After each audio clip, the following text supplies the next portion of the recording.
Good morning. Thanks for being at SLU.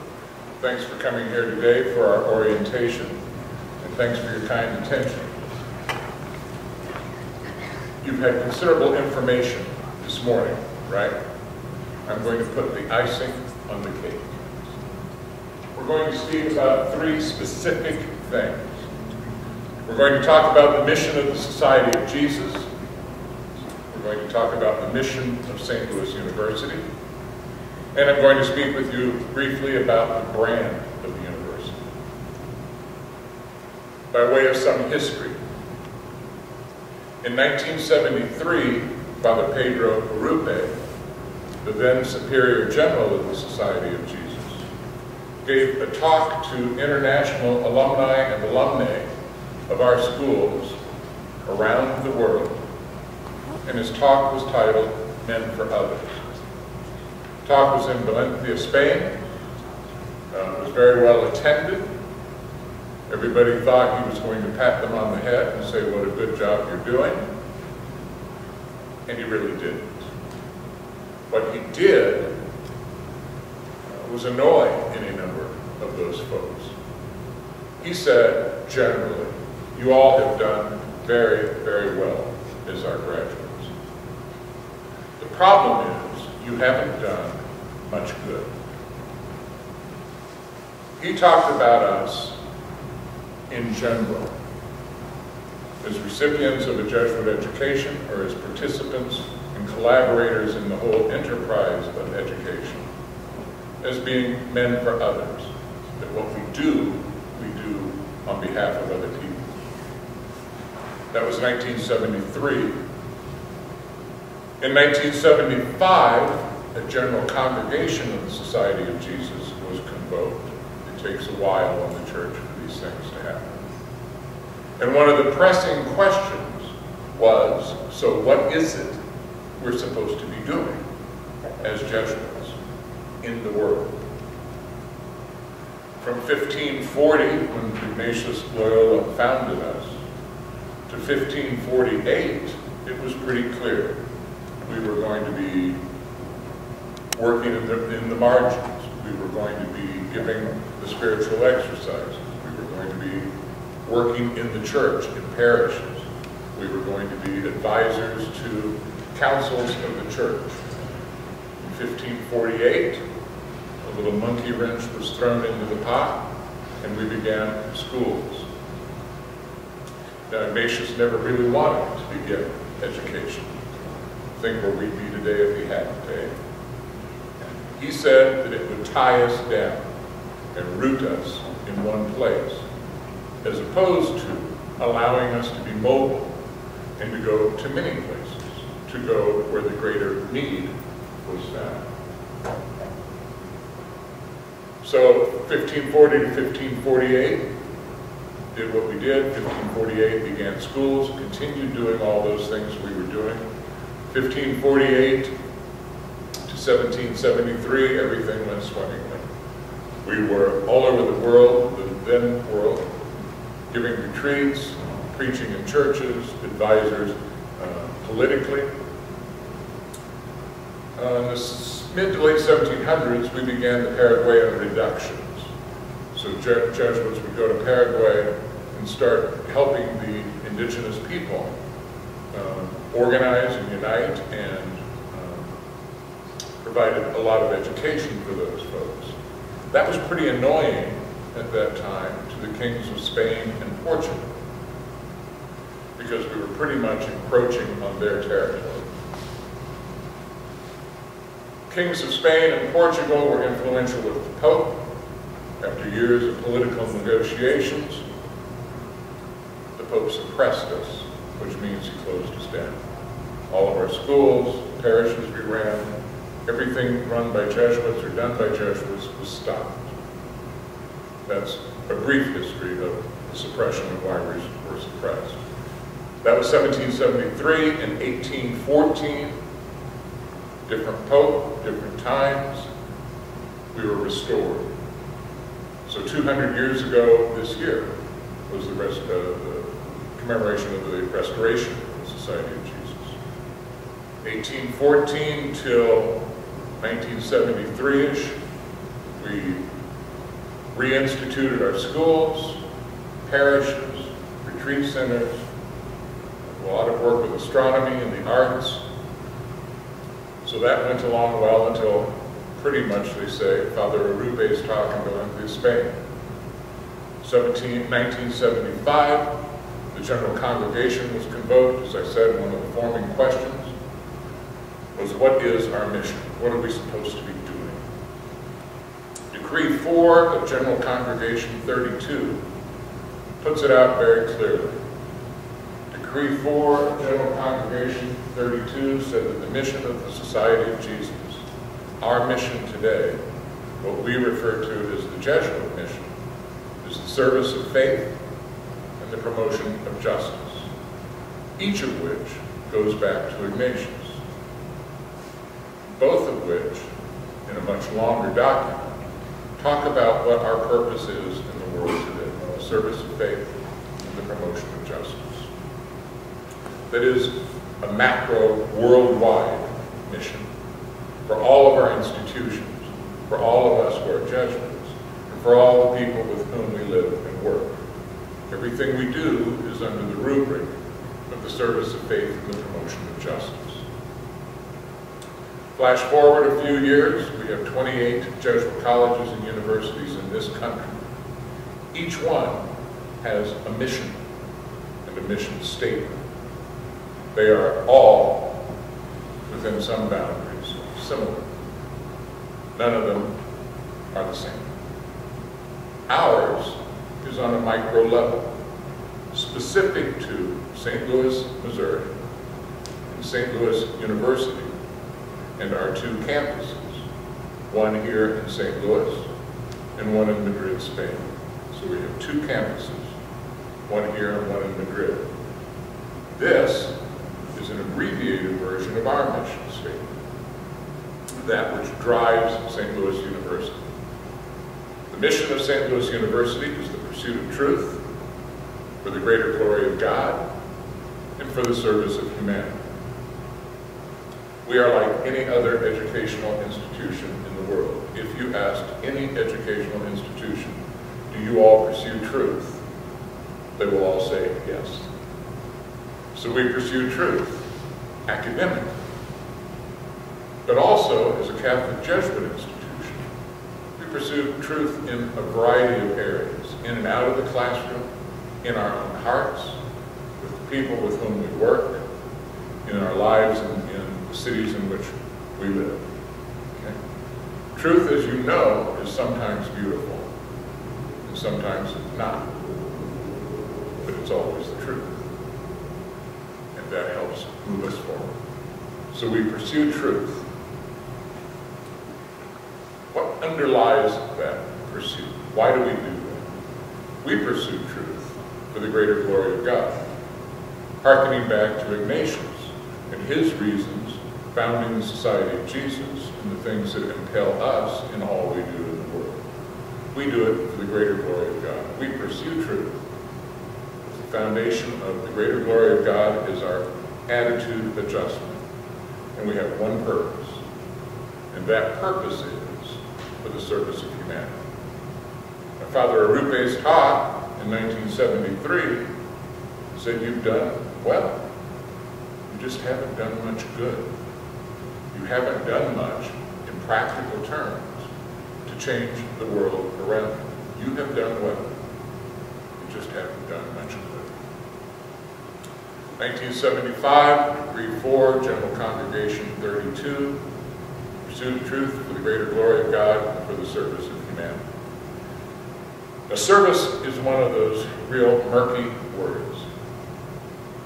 When I speak to a lot of groups, I talk about three things. I talk about philanthropy, volunteerism, and service in our context. We all know what philanthropy is. We're a nonprofit organization. We rely on the kindness of friends and strangers who will give money or resources to support our efforts. That's philanthropy. It is a wonderful thing, and we cannot do without it. I suggest, though, that we live in a development kind of cycle. If you look at philanthropy as your way to enter into it, the next logical step would be volunteering at some place.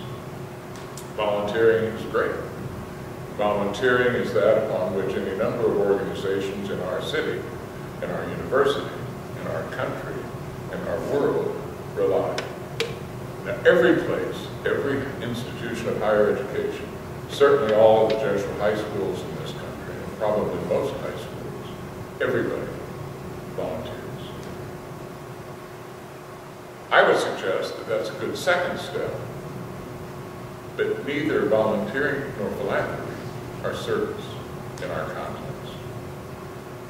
Service in the context of a Jesuit university takes it a step further. Talking with a student a while back and said, so are you doing any volunteering? He said, oh yeah, that's great. I'm working at the soup kitchen 2 hours a week. I said, oh great, what do you do? Well, I distribute food. So they come in the line, I'm giving them food, and it's great. I said, so you do this food thing 2 hours a week? Oh yeah. So here's the thing. Why don't you take all the time you're there, distribute food for 30 minutes, then get up some food, and go out and sit at one of the tables. And introduce yourself to the people with whom you're sitting, and have the people with whom you're sitting introduce themselves to you, and learn their names, and learn about their lives, share your name, and share your life. Once you do that, then you're starting with service. Then identify an issue. What is the issue with which you're dealing? Well, obviously, in a soup kitchen, hunger. Which is something of a scandal in our country, wouldn't you say? That we have so many people so hungry on this regular of a basis. So that is a systemic issue that we need to address. We need to stop hunger in our times. I often talk about a dear friend of mine, Sister Constance Dodd. Connie was a foreign-born Irish nun, about 2.5 inches tall, and a force of nature. When we were together in Wheeling, West Virginia, I at Wheeling Jesuit University, she was the director of the Catholic Neighborhood Center for the Diocese of Wheeling-Charleston. Catholic Neighborhood Center was then and is now a great thing in Wheeling, West Virginia. It is soup kitchen, food bank, food pantry, clothing bank. We knew all the lawyers in town, so we got legal aid. And we knew all the doctors in the town, so we ran a health clinic. Connie and I would go around to a variety of organizations, speaking and giving presentations, generally for the purpose of fundraising for the Catholic Neighborhood Center. They had a huge fleet of volunteers. It is a going concern. Connie would get up, give a very compelling talk to all these folks, and they would fall over themselves, writing checks and flinging money at her. It was a great thing. I would get up and say, you know, as compelling as Sister Constance is, we really should only have one goal with her, and that goal is to shut her down and to close the Catholic Neighborhood Center. Because I would suggest that if we can do that, we've started addressing and resolving any number of the situations that spurred the Catholic Neighborhood Center into existence in the first place. So people are not hungry. People have access to good health care. People have access to legal services, and they're not unclothed. We need to shut her down. Well, we've done this any number of times, so Connie and I would think it's great. Go out and have a drink afterwards and chat about it. But she said, it's right. That's what we need to do, rather than band-aiding these things. We need to address the issues. That's service. Philanthropy, to volunteering, to service in our context. I will suggest to you, and I alluded to it a bit before, that there is another level or another layer. And that layer is solidarity. Solidarity is another of those Jesuit buzzwords. So what is it, actually?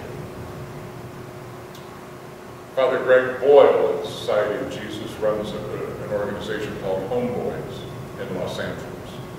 Homeboys deals in the worst parts of Los Angeles with gangs.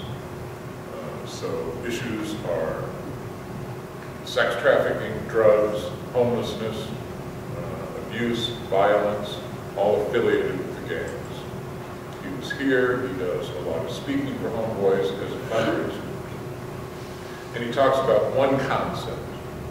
In a book called Tattoos on the Heart, which I would recommend to you, he talks about kinship, the thing that makes what he does less for them than with them. And that's the key to solidarity. So he knows all of these young men and women with whom he works. They all know him. He knows their names, many members of their families, and always their story and their history. He is a little short guy, white hair, who walks around pretty much unscathed in those neighborhoods in LA because they all have his back, because they are in kinship with him. They enjoy solidarity with him. He says that is the difference between doing for and doing with. When I spoke earlier, I said that Father Arupe's talk was entitled Men for Others.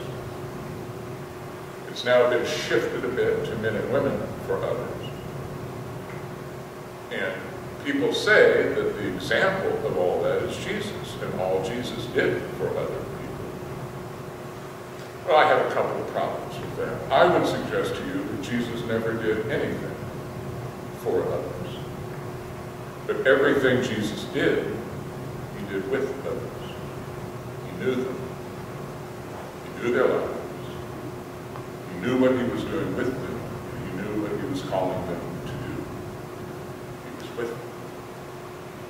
I think if we just say, well, we're men and women for others, the emphasis is really on us and not on the others with whom we're working and with whom we're living. I would suggest that volunteering is visiting, that service is staying is solidarity. And that's what we're about. And that's the service of humanity to which we're speaking. And we can come back to that. Briefly, every organization has a brand, a tagline that when you think of the organization, you think, oh yeah, that's who they are. I put a distinctly Jesuit twist on our brand.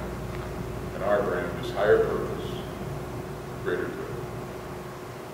Higher purpose, in my estimation, is the service of faith and the greater glory of God.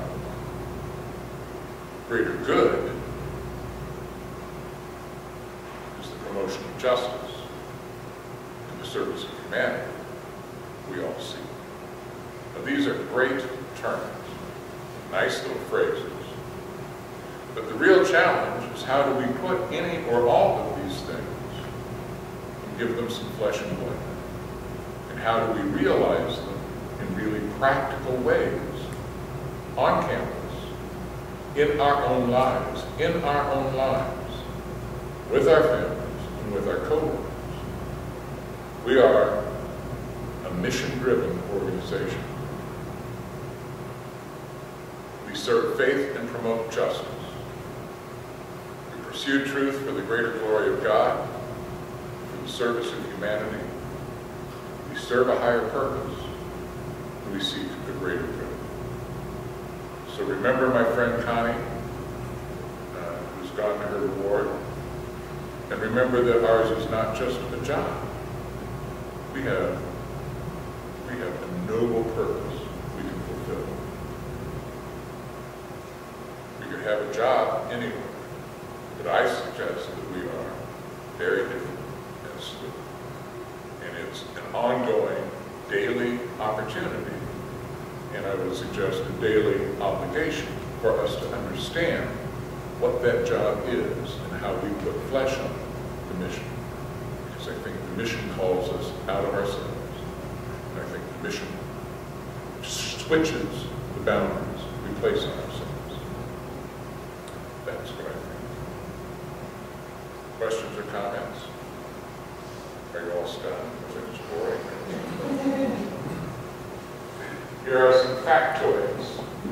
Can everybody see this? This is the shield of the university. Everything is superimposed over a fleur-de-lis, which represents Louis, Saint and King of France. That's the fleur-de-lis. The shield is topped by a crown, which is obviously a direct reference to him. Above a cross with IHS on it.